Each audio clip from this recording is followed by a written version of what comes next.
నమస్తే సార్. నమస్తే. సార్ చెప్పండి, ఇప్పుడు వైసీపీలో తిరుగుబాటు జరుగుతుంది, అది పెద్ద పెద్ద లీడర్లే స్టార్ట్ చేశారు అని చెప్పేసి వినిపిస్తుంది. అది ఎంతవరకు కరెక్ట్ అంటారు? అది స్టార్ట్ అయినట్టు కనబడుతుంది. మనకి ఆల్రెడీ విశాఖ నుంచి ఎమ్మెల్సీగా ఉన్న వంశీ యాదవ్ జనసేనలో చేరాడు. తర్వాత మొన్న దాడి వీరభద్రరావు, తర్వాత సి రామచంద్రయ్య కడప ఆయన, వీళ్ళిద్దరు కూడా ఒకప్పుడు తెలుగుదేశం నుండి వైసీపీలోకి వెళ్ళిన వాళ్ళు మళ్ళీ ఇప్పుడు తెలుగుదేశంలో చంద్రబాబు సమక్షంలో జాయిన్ అయ్యారు. దానికి ప్రధాన కారణం ఏంటంటే వీరభద్రరావుకి వాళ్ళ పిల్లలకి టికెట్లు ఇవ్వలేదనేది ఆయనకున్న అలక. ఇంకా రామచంద్రయ్య కూడా ఆయన ఆశించాడు, ఆయనకి టికెట్లు వచ్చే పరిస్థితి లేదు. వాళ్ళిద్దరు కూడా తెలుగుదేశంలో జాయిన్ అయ్యారు.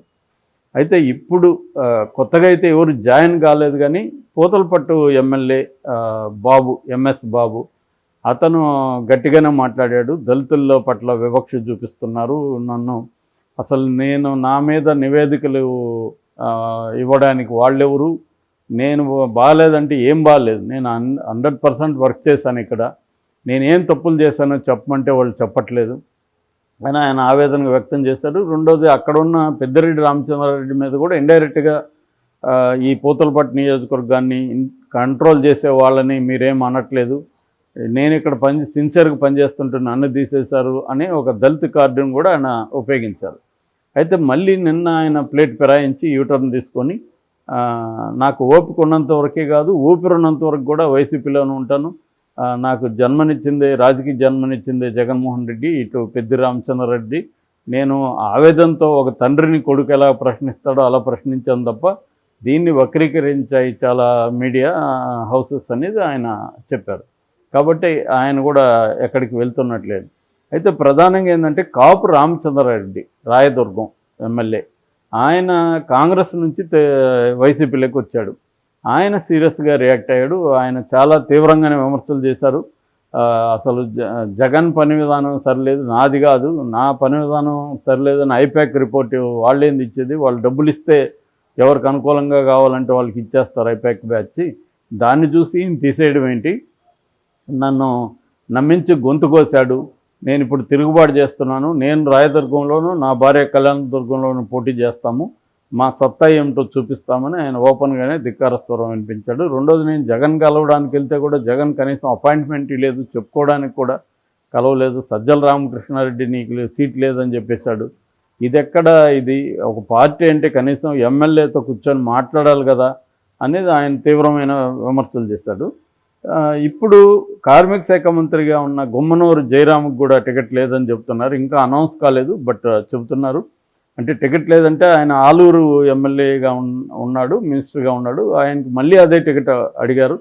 బట్ జగన్ ఏమో నువ్వు కర్నూలు ఎంపీగా పోటీ చేయమని సజెస్ట్ చేసినట్టు, ఈయనకేమో దాని మీద ఇంట్రెస్ట్ లేనట్టు చెబుతున్నారు.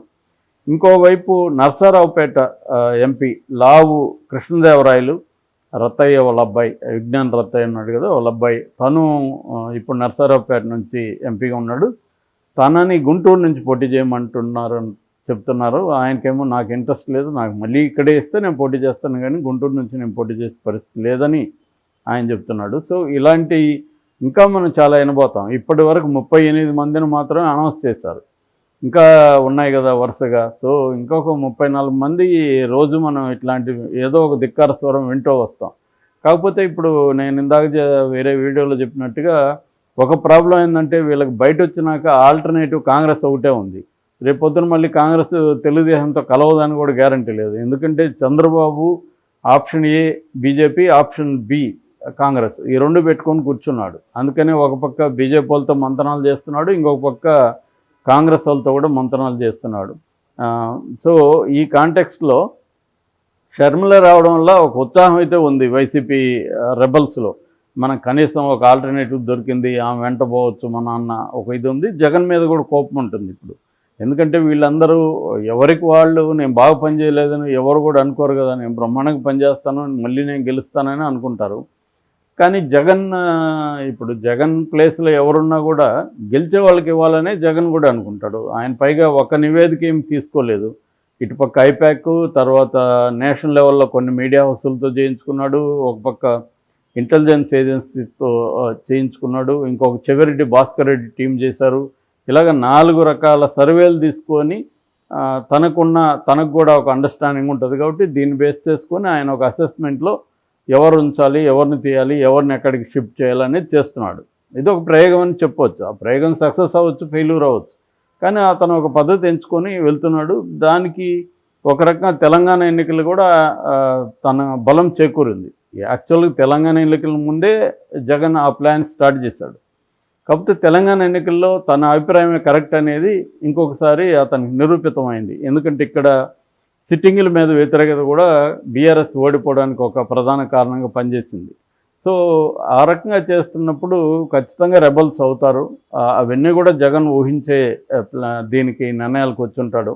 ఎందుకంటే ఎవడైనా రెబల్ అయితే దానివల్ల ఎంత నష్టమో, అతను ఎక్కడికి పోవచ్చు, ఇవన్నీ కూడా వాళ్ళు కూడా వర్క్ చేసుకొని అది పోయినా కూడా పర్లేదు, రెబల్ అయినా పర్లేదు అనే నిర్ణయం తీసుకుంటారు. రెబల్ అయితే నష్టం అనుకున్నప్పుడు వాళ్ళని తీలేరు వాళ్ళు కూడా.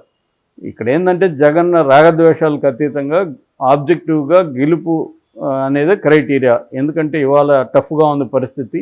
జనసేన తెలుగుదేశం కలవడంతో ఒక సిచ్యువేషన్ అంత ఈజీగా అయితే లేదు. రెండోది ఏంటంటే ఈజీగా ఉన్నా కూడా అతి విశ్వాసానికి, ఆత్మవిశ్వాసానికి వెళ్ళకూడదు అనేది జగన్కు ఉంది. కేసీఆర్ కూడా అదే సలహా ఇచ్చాడని చెప్తున్నారు. చివరి వరకు జనంలో ఏం అభిప్రాయం ఉందో బయటికి తేల్చరు వాళ్ళు, చివరి వరకు కూడా వాళ్ళు బయటపడరు. కాబట్టి నువ్వు జాగ్రత్తగా ఉండు, ఎక్కువ ఆత్మవిశ్వాసానికి వెళ్ళొద్దు అని కేసీఆర్ కూడా తన అనుభవం నుంచి చెప్పినట్టుగా ఉంది. ఎందుకంటే కేసీఆర్ విశ్రాంతి తీసుకుంటున్నాడంటే ఆయన ఊరికే ఉంటారుగా, మొత్తం అసలు ఎక్కడెక్కడ ఫెయిల్యూర్ జరిగింది, ఏమేమి తప్పులు జరిగాయి ఇవన్నీ సమీక్షించుకోవాలి. ఎందుకంటే లోక్సభ ఎన్నికలు దగ్గరలోనే ఉన్నాయి. కాబట్టి తన అనుభవాల నుంచి కేసీఆర్ కూడా దాదాపు 1 అవర్ పాటు జగన్తో విడిగా మాట్లాడినట్టు తెలిసింది. ఆయన ఎటువంటి సలహాలు కూడా ఇచ్చినట్టు తెలిసింది. జగన్ కూడా అడుగుతాడు కదా, మీ అసెస్మెంట్ ఏంటి, ఏం జరిగింది, ఇవన్నీ అడుగుతాడు కదా.